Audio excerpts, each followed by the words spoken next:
गुजरात विधानसभा चुनाव चल रहे हैं। इन चुनावों में वैसे तो कई मुद्दे हैं, महंगाई, बेरोजगारी, सड़क, पानी, सीवर की समस्याएं, ये मुद्दे हैं। लेकिन इन मुद्दों के साथ एक बड़ा मुद्दा जो है वो वडोदरा की एक संस्था है, दारू मुक्ति गुजरात, एक संस्था ये चला रही है और उनका कहना है कि हम नोटा पे बटन दबाना चाहते हैं लोगों से। वो जाएं और बताएं कि नोटा पे क्यों बटन दबाना है। इसके लेकर ये पूरी संस्था काम कर रही है और इनके साथ लगभग हजारों की संख्या में लोग जुड़ चुके हैं।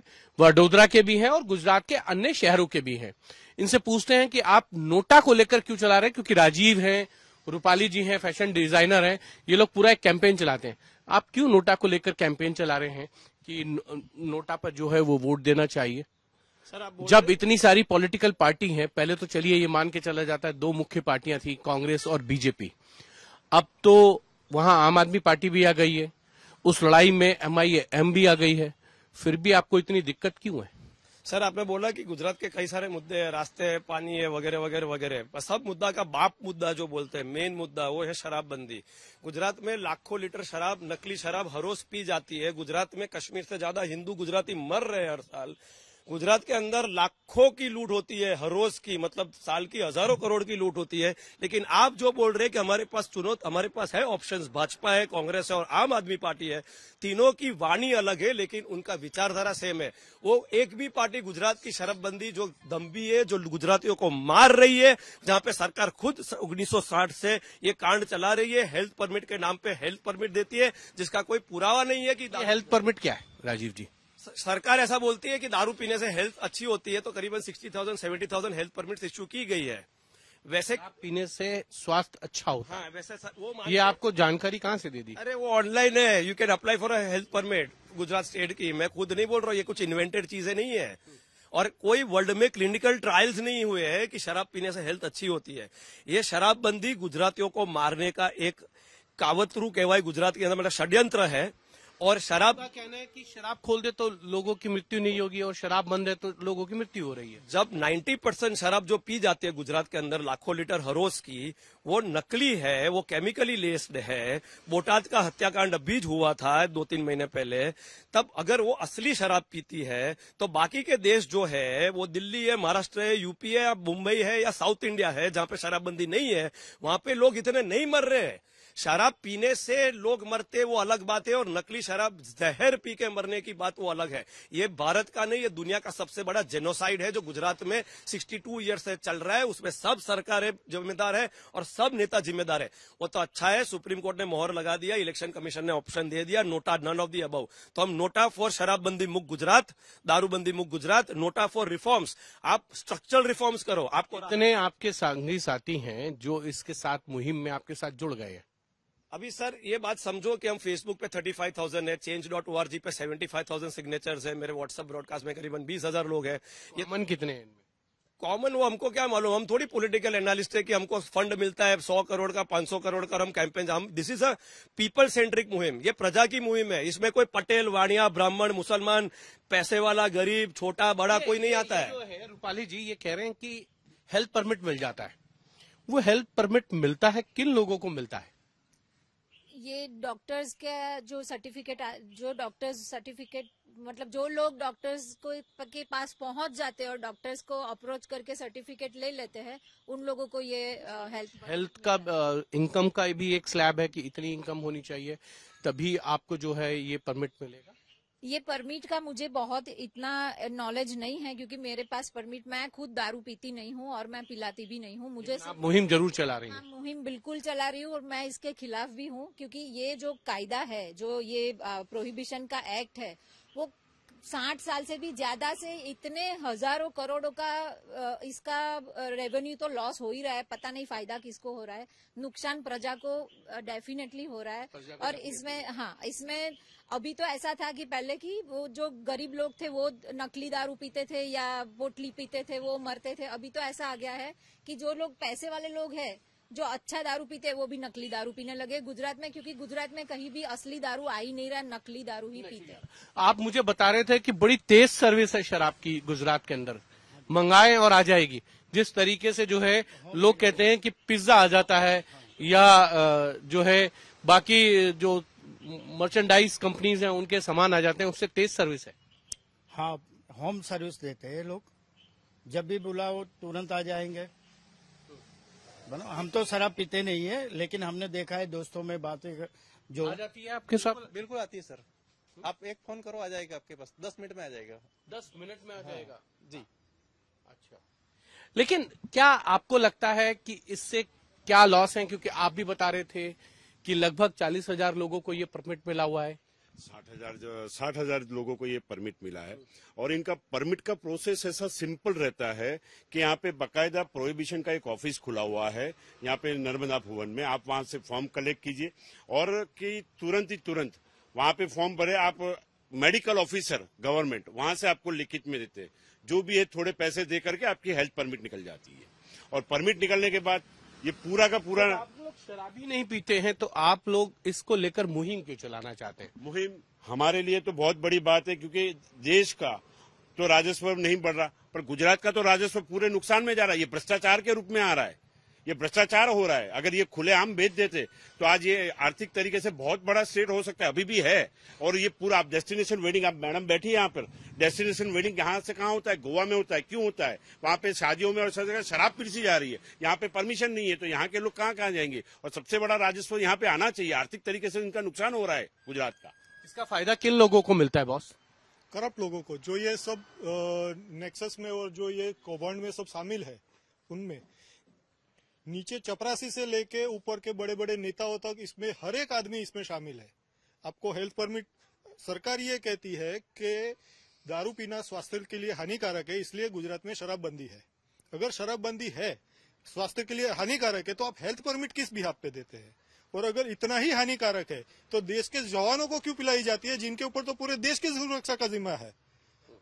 और यही चीज अगर गुजरात में लागू पड़ती है तो पूरे देश में क्यों नहीं लागू पड़ती है? हर एक स्टेट में। आप में से कोई मुझे बता रहा था कि आज तक जब से गुजरात बना है तो उसके कुछ समय बाद से शराब बंदी है गुजरात के अंदर, और उसके बाद से लाखों केस हुए हैं शराब पी के पकड़े गए लोगों को। सजा शायद आप बता रहे थे कि किसी एक आधे को ही हुई है। हाँ राजीव जी, आप कुछ बोल रहे थे। करीबन समझो कि बड़ौदा के कोर्ट के अंदर करीबन 25 लाख केस है फॉर एग्जाम्पल, ठीक है? तो उसमें से 10 लाख केस शराब पीने के गुने के केस होंगे। 40 to 50% cases are prohibition cases. और 2016 के अंदर एक ही गुजराती को दारू पीने के केस में सजा हुई थी। दूसरी बात, आप दिल्ली से है, कोई बॉम्बे से है, उनको शराब की परमिट मिल जाती है यहाँ पे, टूरिस्ट परमिट। मतलब सरकार कांग्रेस की थी, आज भाजपा की है, और कल जिसकी भी बने वो ऐसा बोल रही है कि बाहर वाले आके शराब पिएंगे तो हमारी औरतें सेफ रहेंगी, लेकिन गुजराती शराब पिएगा तो हमारी औरतों को हम छेड़ेंगे। ये गुजराती स्वाभिमान का सवाल है, ये गुजराती। इसलिए शायद मुझे लगा कि बंद भी किया है, क्योंकि यहाँ से महात्मा गांधी थे, गुजरात के पोरबंदर में पैदा हुए, उन्होंने आजादी की लड़ाई लड़ी, उनको लेकर जो है वो शराबबंदी की गई है। उसके कई कारण। अच्छा, गांधी जी गुजरात से थे, इसलिए गुजरात में शराबबंदी की गई है। गांधी जी को हमने राष्ट्रपिता बोला गया है, गुजरात पिता नहीं बोला है। अगर राष्ट्रपिता का इतना ही सम्मान है तो पूरे देश में बंद कीजिए ना, सिर्फ गुजरातियों के साथ ही ये अन्याय क्यों कर रहे हो? चलिए, लेकिन आपको लगता है कि आप मुझे बता रहे थे कि इंडियन जो सजा होती है वो इंडियन पिनल कोड के अकॉर्डिंगली होते हैं, आईपीसी के। आपने कहा कि शराब पीना जो है वो जुर्म नहीं है, शराब पीकर ड्राइव करना जरा जो है वो जुर्म होता है। तो ऐसे में सजा होती नहीं, आप कह रहे हैं कि किस एक्ट के अंदर जो है वो बंद करेंगे? एक्चुअली प्रोहिबिशन एक्ट सिर्फ गुजरात में लागू है, जिसको बॉम्बे प्रोहिबिशन एक्ट बोला गया है। और ये एक्ट के तहत पकड़े तो बहुत लोग जाते हैं, लेकिन सजा किसी को नहीं होती है, क्योंकि ये गुना जो है वही लॉ है और जो लॉ है वही गुना है।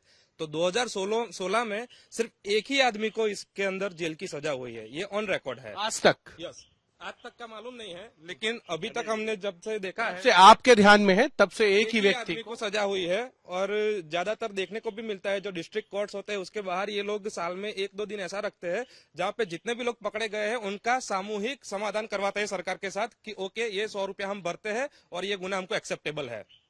शराब पीने का शराब पीने के आप पकड़े जाते हो, पुलिस बकायदा उनको टारगेटली दिया जाता है कि आप केस हर एक पोजीशन में कि प्रोहिबिटेड के आज के 5 या 10 पकड़ के लाओ, या तो बेचारे गरीब जो पूरे दिन मेहनत करके शाम को एक देसी शराब पीते हैं जो सेहत के लिए खराब है, तो आज ये रिकॉर्ड में क्यों आता है? पुलिस टारगेट क्यों दे रही है कि आप प्रोहिबिशन के गुनाह बनाओ, केस बनाओ? क्यों बना रही है? ये लोग क्यों बना रही है? तो रूपाली जी, अगर शराब मुक्ति आप चाहते हैं, जो शराब बंदी की है उससे मुक्ति चाहते हैं, और उसको लेकर आप जो कैंपेन चला रहे हैं नोटा का, क्या आपको लगता है बिल्कुल सही कैंपेन है? लोग इसके साथ जुड़ेंगे?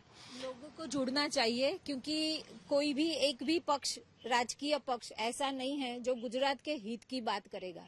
अभी वो आपको ले लो, आप ले लो, कांग्रेस ले लो, भाजपा ले लो या कुछ भी ले लो, कोई भी ये बात नहीं करता कि गुजरात की जो दारूबंदी है वो तद्दन निष्फल है, फेल्ड पॉलिसी है, उसके बारे में कोई बात नहीं करता। उसकी वजह से जो रेवेन्यू कम हो रहा है, जिसकी वजह से गुजरात राज्य को दूसरे ये जैसे ये केमिकल फैक्ट्रीज है जो इतना प्रदूषण फैलाती है, उसके ऊपर रेवेन्यू के ऊपर डिपेंड करना पड़ता है। तो आज एक भी राजकीय पार्टी ऐसी नहीं है जो गुजरात के हित की बात करे, गुजरात के लोगों के हित की बात करे। और हम जैसे लोग, मतलब कितने लोग हैं जो ये बोल रहे हैं कि दारूबंदी हटाओ, लेकिन कोई भी पार्टी मानने को तैयार नहीं, सुनने को भी तैयार नहीं, और अपने कैंपेन में तो बोलने को भी तैयार नहीं है। ये वोट बैंक की राजनीति है, जिसमें एक नेता है जो ये कह रहे हैं कि आप घरों में शराब बना के पीते हो और बेचते हो, मैं आ जाऊंगा तो। हाँ, कल ही एक वीडियो वायरल हुआ है साउथ गुजरात में, मेरे ख्याल से ट्राइबल बेल्ट में, कि एक उम्मीदवार, भाजपा का उम्मीदवार बोल रहा है कि आप चोरी छुपे शराब बेचने की जरूरत नहीं है, हम खुले में आपको बेचने की अनुमति दे देंगे। बात वो है कि दिल्ली के अंदर 21 साल का बच्चा पी सकता है, यंगस्टर पी सकता है। वही केजरीवाल जी यहाँ पे आके बोलते हैं हमको 300 यूनिट मुफ्त देंगे, औरतों को 1000 रुपया देंगे। अरे पर वो ऐसा क्यों नहीं बोल रहे कि हम 1200 साल का हमारा इतिहास है धंधा का, गुजरातियों का, हमारे गुजरात के अंदर जो शराबबंदी का कौभांड चल रहा है उसके बारे में केजरीवाल जी इतने पढ़े लिखे हैं, आंकड़ों के सरदार बोलते हैं उसको, मतलब लीडर बोलते हैं, वो एक भी बार उनकी पार्टी ऐसा नहीं बोली है कि शराबबंदी पे दिल्ली में शराब नीति नहीं लेकर आए, वो यहाँ पर शराब ना दे। ये क्यों हो रहा है आपका? हिपोक्रेसी सवाल भी नहीं है, आक्षेप है, सीधा सीधी उंगली कर रहे हैं हम। इसका मतलब ये है कि पॉलिटिशियंस को भ्रष्टाचार की जो आमदनी होती है शराबबंदी से, उसमें इंटरेस्ट है। अभी मैं ऐसा नहीं बोल रहा हूं कि केजरीवाल जी भ्रष्ट है, कि भूपेंद्र जी भ्रष्ट है, कि कांग्रेस वाला कोई भ्रष्ट है, लेकिन भ्रष्टाचार है, क्योंकि we are number 86 in the world corruption index, we are number 150 in the world freedom of press index. तो कहीं ना कहीं कोई बहुत बड़ा षड्यंत्र चल रहा है गुजरातियों को मारने का। लेकिन अभी तो बिहार ने भी शराब बंद कर दी है, मणिपुर में भी शराब बंदी है, नहीं निकाल दिया, बिहार में अभी शराब बंदी है। शराब बंदी है वहाँ पे, और वहाँ पे भी बिक रहा है, वहाँ पे बिक रहा है, और वही चीज यहाँ पे बिक रही है। यहाँ पे जो बिक रही है वो एकदम कचरा बिक रहा है, खराब शराब है, जिसका एकदम कचरा है। जो आदमी पीने के बाद में उसकी आयुष जिसकी 50 साल है वो 30 साल हो जाएगी उसकी पीने के बाद में। कोई भी दारू पिएगा वो उसकी 10 साल के बाद में उसकी डेट पक्की है। कश्मीर से ज्यादा गुजराती मरते हैं। नहीं, मैं उस सवाल कश्मीर वाले इश्यूज को आप अलग रखिए, लेकिन मेरा सवाल ये है, 70 निकाल दिया। नहीं 370 एक अलग चीज है। आज जो मुद्दा मैं उस पर कह रहा हूँ कि लोग मर रहे हैं, आप सही कह रहे हैं, लेकिन ये में कोई भी फैसला लिया जाता है प्रजा हित में, शराबबंदी प्रजा हित में नहीं है, मैं वो बोलना चाहता हूँ आपको। फ्रीडम ऑफ एक्सप्रेशन है, आप बिल्कुल बोल सकते हैं, लेकिन मेरा एक सवाल आपसे है। हाँ बताइए। मेडिकल हेल्थ से देखा जाए को जो शराब से सीधा नुकसान किडनी और लीवर का होता है। आप पूरे गुजरात में बड़ी बड़ी हॉस्पिटल पूछ लीजिए, लीवर सिरोसिस और लीवर ट्रांसप्लांट का क्यों गुजरात में सबसे बड़ा आंकड़ा है? क्यों नकली शराब पीने से हो रहा है। कोरोना में क्यों गुजराती का फैटेलिटी रेट सबसे हाईएस्ट था इंडिया में? आपका कहना है कि नकली शराब ज्यादा है? हाँ जी, जो कोई ब्रांड, कोई जो भी शराब आ रही है वो इलीगल तरीके से आ रही है और घटिया शराब। हाँ सर, आप लोग बूटलेगिंग का जो नेक्सस है, वो अभी ड्रग्स जो पकड़ा जाते हैं, अडानी पोर्ट पे जो ड्रग्स पकड़ा जाते हैं, वो बूटलेगिंग का जो नेक्सस है पूरा, वहां से पूरे इंडिया में सर्कुलेट कर रहे हैं। दूसरी बात कि 60% ऑफ द बूटलेगर्स जो शराब पीते हैं। उम्मीद है कि इस बार जो है आपके साथ लोग इस कैंपेन में जुड़ेंगे। कैंपेन में जुड़ने की बात तो ठीक है, क्योंकि प्रैक्टिकल रीजन है इसकी वजह से, बट मेरे मदर फादर दोनों गवर्नमेंट में डॉक्टर है। मैं आज आपको एक प्रैक्टिकल चीज बताता हूँ। एमएलसी केसेस जो होते हैं, अल्कोहल केसेस जो होते हैं, आप पूरे साल का आंकड़ा गवर्नमेंट हॉस्पिटल में जाके देखिए कि एक साल में कितने अल्कोहल के केसेस आते हैं। और कितने लोग अल्कोहल की वजह से एडमिट हो रहे हैं, और कितना सारा अल्कोहल जो मिलावट वाला होता है, जो कहीं पे कोई जगह पे कोई वेयरहाउस में बनाया जाता है, उसको सील किया जाता है, बेचा जाता है। अब वो मिक्सिंग वाला अल्कोहल कोई यंगस्टर्स हो या कोई भी एज का इंसान हो, उसको पता होगा कि वो सही अल्कोहल है या नहीं है। वो कंज्यूम तो करने ही वाला है क्योंकि वो पूरे इंडिया में कंज्यूम हो रहा है, बट अगर वो मिक्सिंग वाला पिएगा तो उसके हेल्थ पे असर पड़ेगा। और इलीगल दारू बिक रहा है, उसकी जगह लीगल टैक्स वाला बेचे गवर्नमेंट तो ज्यादा बेटर है मेरे हिसाब से। ज्यादा बेटर है कि रेवेन्यू भी आएगा और एक जो स्टैंडर्ड से रेवेन्यू आएगा, आप कंट्रोल कर पाओगे, आप हर चीज के हिसाब से देख पाओगे कि भाई यहाँ पे लीगली बिक रहा है। आप इलीगल अगर अल्कोहल मिलेगा तो हेल्थ पे असर यंगस्टर्स को सबसे ज्यादा पड़ेगा। 70% यंगस्टर्स हैं और 21-22 साल पे जाने वाला लड़का, कॉलेज में पढ़ने वाला लड़का पास आउट अगर हो रहा है कॉलेज से, इतनी सेंस तो होगी उसको अल्कोहल कैसे लेना है। पर वो उसको पता है कि वो ब्रांड वाली अल्कोहल के अंदर मिक्सिंग है, ये उसको नहीं पता होगा। आपका कहना है कि एक तरीके से रेवेन्यू लॉस है, हेल्थ पे इफेक्ट आता है, और ये एक आपको लगता है कहीं ना कहीं बहुत बड़ा मुद्दा बनता जा रहा है गुजरात चुनाव के अंदर?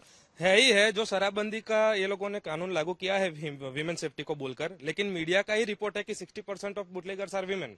ठीक है, अभी दूसरा है कि रेवेन्यू का चीज है। तो जब कोरोना का लॉकडाउन हुआ था और अनलॉक किया कि देश को, तो सबसे पहले शराब की दुकानें खोली थी राज्यों ने। क्यों खोली थी? क्योंकि इसका राजस्व सबसे ज्यादा है। तो ये राजस्व गुजरात का कहाँ जा रहा है? गुजरात में जो नकली शराब बिक रही है उसका नेटवर्क जितना चल रहा है, उसका पैसा कहाँ जा रहा है? वो पैसा अंदर हमारी गवर्नमेंट तिजोरी में आना चाहिए था। कहाँ जा रहा है? गवर्नमेंट की तिजोरी में से निकल के वो भ्रष्ट नेताओं और कई सारे क्रिमिनल्स जो इस बिजनेस से जुड़े हुए हैं उनकी जेबों में जा रहा है, जो बाद में कुछ सुनने में ऐसा भी आया है और नेट पे भी वो इन्फॉर्मेशन अवेलेबल है कि 1992 में जो मुंबई ब्लास्ट हुए थे उसमें जो आरडीएक्स का ट्रांसपोर्टेशन हुआ था वो लतीफ ने इनडायरेक्टली अपने शराब के जो नेटवर्क थे उसके द्वारा आरडीएक्स भिजवाया था। हाँ, आप कुछ कहना चाह रहे थे? सर मैं कहना चाह रहा हूँ कि यहाँ पे जितना दारू बिक रहा है 60% इसमें लेडीज इन्वॉल्व है। जो लेडीज जो होती है वो बेचती है, बनाती है। कच्ची शराब जिसे कहते हैं, देसी शराब, देसी शराब कहते हैं जिसे, उसके हिसाब से। और आसपास के गांव में देख लो आप, कहीं भी बड़ौदा के अंदर 5 किलोमीटर रेंज के अंदर कहीं भी जाओगे दारू मिलेगा आपको, कच्ची शराब की भट्टी मिलेगी आपको 5 से 10 किलोमीटर रेंज। पुलिस एक्शन लेती है लेकिन सजा नहीं होती है। पुलिस एक्शन कैसे लेगी? एक सेकंड राजीव जी। पुलिस के पास में हफ्ता जाता है, पुलिस के पास हफ्ता चला जाता है तो अब क्या करेंगे? अभी उन्होंने बोल दिया, अभी मैं क्या बोलूं सर। नीचे से लेके ऊपर तक जाता है सर जी। आप रूपाली जी कुछ कहना चाह रही हैं? मैं बस यही बोलना चाहती हूँ कि जो ये नारी सुरक्षा का नाम लेके इतने सालों से ये जो कौभांड चल रहा है उसको बंद करना चाहिए। और 60% जैसे सबने बोला 60% लेडीज बुटलेगर जो है वो लेडीज है, वो लेडी भी वो लेडीज है जो विधवा हो चुकी है। जो गांव में अभी देखोगे तो जो यंगस्टर्स है वो उसकी उम्र ज्यादा से ज्यादा 35 से 40 साल है, उससे ज्यादा वो जी नहीं पाते। और वो ये नकली शराब ये सब पोटली वगैरह पी के तुरंत मर जाते, केमिकल पीते हैं। और उनकी लेडीज के पास और कोई रास्ता नहीं रहता है काम करने का, वो लोग ये बुटलेगिंग के धंधे में आ जाती है। कौन से नारी सुरक्षा की बात कर रहा है ये सरकार, वो मैं पूछना चाहती हूँ ये आपके माध्यम से कि कौन से नारी की सुरक्षा की बात करते हैं? माननीय प्रधानमंत्री जब यहाँ पे गुजरात के सीएम थे उस वक्त उन्होंने 160 जन मर गए थे, और जो केमिकल से शराब बनाई गई थी मिथेनॉल, और जो आरोपी थे आज जो बाहर घूम रहे, 160 मर गए, उनके आरोपी बाहर घूम रहे।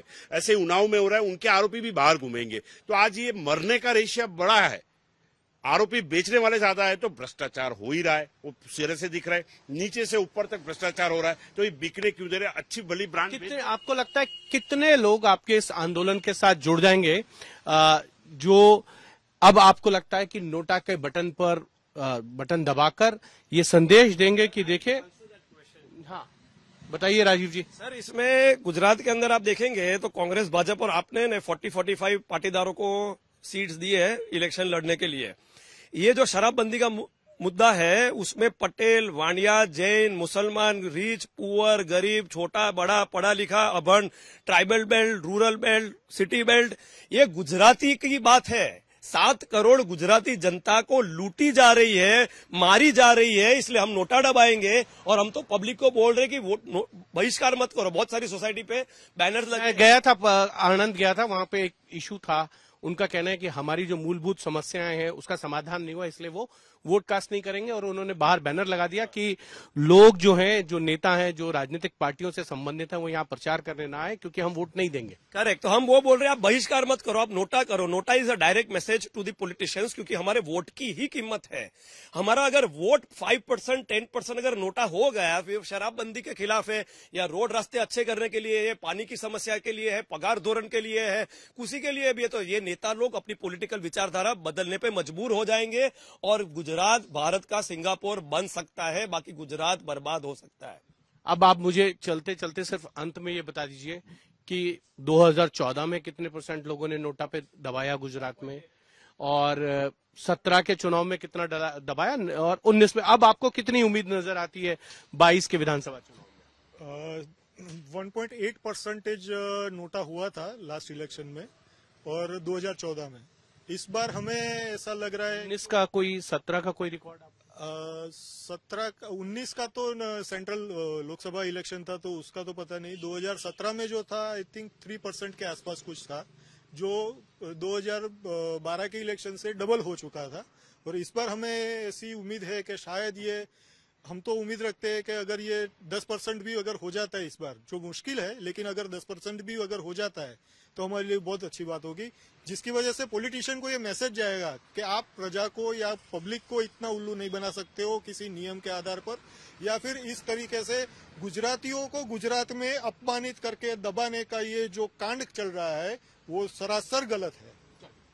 बिल्कुल एक मुहिम है कि शराबबंदी के खिलाफ, और जो शराबबंदी से मुक्ति है उसके लिए ये संस्था काम कर रही है।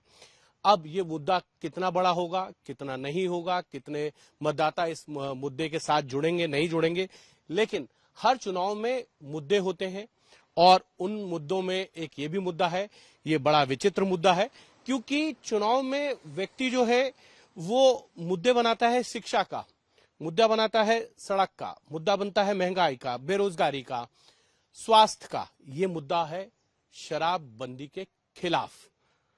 अब कौन कितनी संख्या में जुड़ेगा, कितना बड़ा संदेश गुजरात की पॉलिटिकल पार्टियों के पास जाएगा, ये तो आने वाला वक्त बताएगा। लेकिन इतना जरूर है कि ये जो संस्था है ये अपने तौर तरीके से इस मुहिम को आगे चला रही है, और इनका ये कहना है कि जब इतने लोग पकड़े जाते हैं शराब बेचने के जुर्म में, तो उनके खिलाफ कार्रवाई क्यों नहीं की जाती है। कैमरामैन संजीव के साथ हिमांशु मिश्रा, वडोदरा, आज तक।